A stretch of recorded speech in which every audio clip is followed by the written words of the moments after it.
Hello students, कैसे हैं आप सब।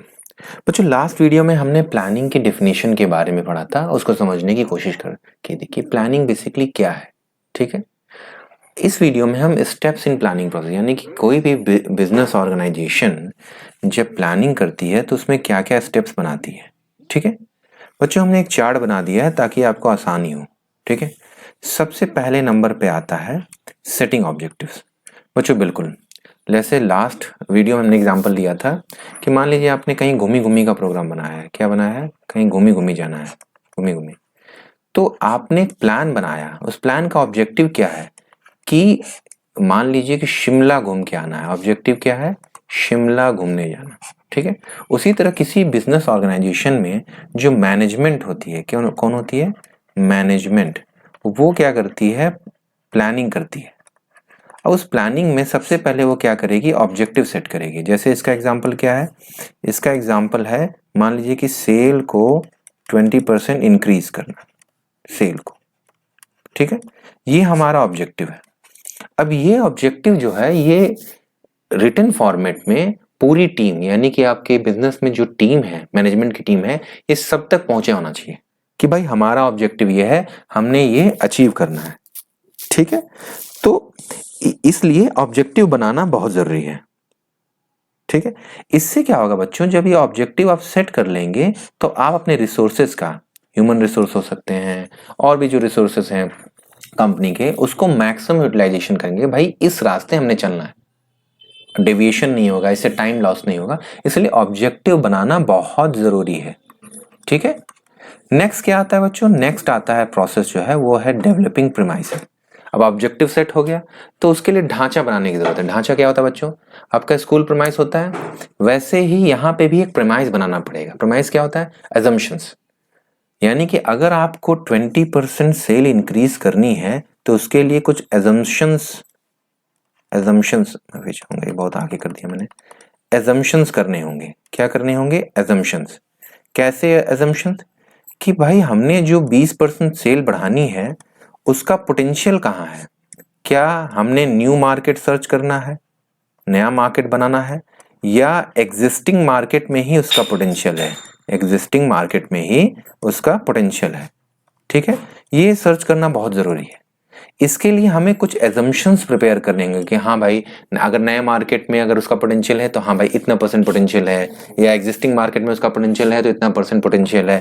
ठीक है, तो इसको डेवलप करना बहुत जरूरी है।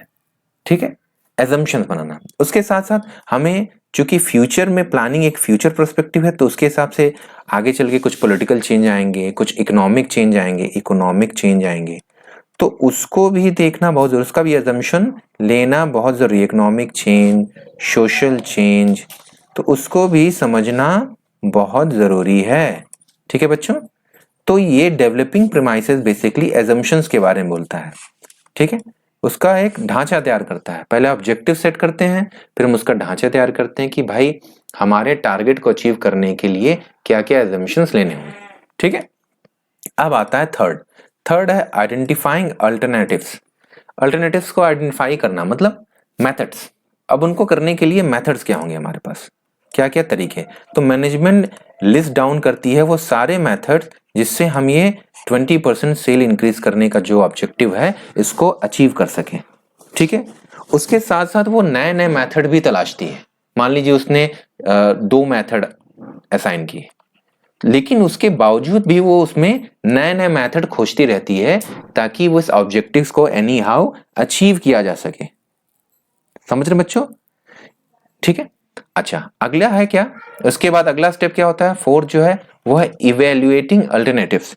यानी कि आपने मेथड्स बना लिए ऑब्जेक्टिव्स को अचीव करने के लिए, अब इन सारे मेथड्स को चेक किया जाएगा। जो पूरा मैनेजमेंट का स्टाफ है वो चेक करेगा इसका पॉजिटिव क्या है, इसका नेगेटिव क्या है। ठीक है, क्या क्या चेक करेगा? पॉजिटिव और नेगेटिव, कि इसका पॉजिटिव साइड क्या है और नेगेटिव साइड क्या है। ठीक है, इन मेथड्स को थॉरोली हम लोग अलग अलग तरीके से चेक करेंगे। ठीक है, हो सकता है कि मैनेजमेंट में बहुत सारे स्टाफ होते हैं, सबके अपने अपने ओपिनियंस हों, लेकिन उस ओपिनियन से भी कुछ बेहतर निकल के आ सकता है। ठीक है, इसीलिए इसका इवैल्यूएशन बहुत जरूरी है कि जो हमने मेथड्स किए हैं वो उसमें से कौन से मेथड हैं जिससे हम इस ऑब्जेक्टिव को ज्यादा अचीव कर सकते हैं। ठीक है बच्चे, ठीक है। अच्छा, अगला क्या है? अगला हमारा स्टेप है सेलेक्टिंग एन अल्टरनेटिव। अच्छा, पहला आइडेंटिफाई कर लिया, फिर इवेल्युएट किया कि ठीक है चलो यार ये इसका पॉजिटिव है, ये नेगेटिव है, ये नए मेथड्स और अपना सकते हैं। अब उसमें से एक हमने सेलेक्ट कर लेना है, ठीक है, कि भाई ये जो हमारा प्लान है, फिर हमने ये जो हमारा प्लान है इस पे चलना है। ठीक है, ये हमारे प्लान है, इसको हमने इवेल्युएट भी कर लिया है। मैनेजमेंट स्टाफ का ये डिसीजन है कि हमने इसको सेलेक्ट करके आगे बढ़ना है। ठीक है बच्चों। अच्छा, अगला क्या है? अगला मेथड है हमारा इम्प्लीमेंटेशन। अब वो प्लान हमने सेलेक्ट कर लिया, उसको इम्प्लीमेंट करना बहुत जरूरी है। इसके लिए हमारा टॉप लेवल जो मैनेजमेंट है वो प्लान को मिडिल लेवल को कम्युनिकेट करता है। और मिडिल लेवल किसको कम्युनिकेट करता है? पहला टॉप लेवल, ये टॉप लेवल मिडिल लेवल को कम्युनिकेट करता है। ठीक है, मिडिल लेवल को। और मिडिल लेवल किसको कम्युनिकेट करता है? लोअर लेवल को या बॉटम लेवल को। ऐसे डिसेंट्रलाइजेशन हो जाता है, यानी कि जो सबसे ऊपर बना प्लान वो कम्युनिकेट होते होते कि भाई इस प्लान पे हमने चलना है। ठीक है, ठीक, ये हो गया इम्प्लीमेंटेशन। उसके बाद जो आता है लास्ट स्टेप, यानी कि 7th स्टेप, वो होता है फॉलोअप।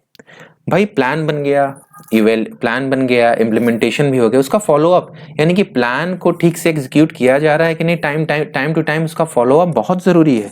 ठीक है बच्चों, मॉनिटर करना प्लान को सारे लेवल ऑफ मैनेजमेंट, यानी कि जो तीनों लेवल ऑफ मैनेजमेंट है, इन तीनों लेवल पे इस प्लान का फॉलोअप ठीक से हो रहा है कि नहीं, इसको देखना बहुत जरूरी है, इसको ऑब्जर्व करना बहुत जरूरी है। अदरवाइज हम ऑब्जेक्टिव अचीव नहीं कर पाएंगे।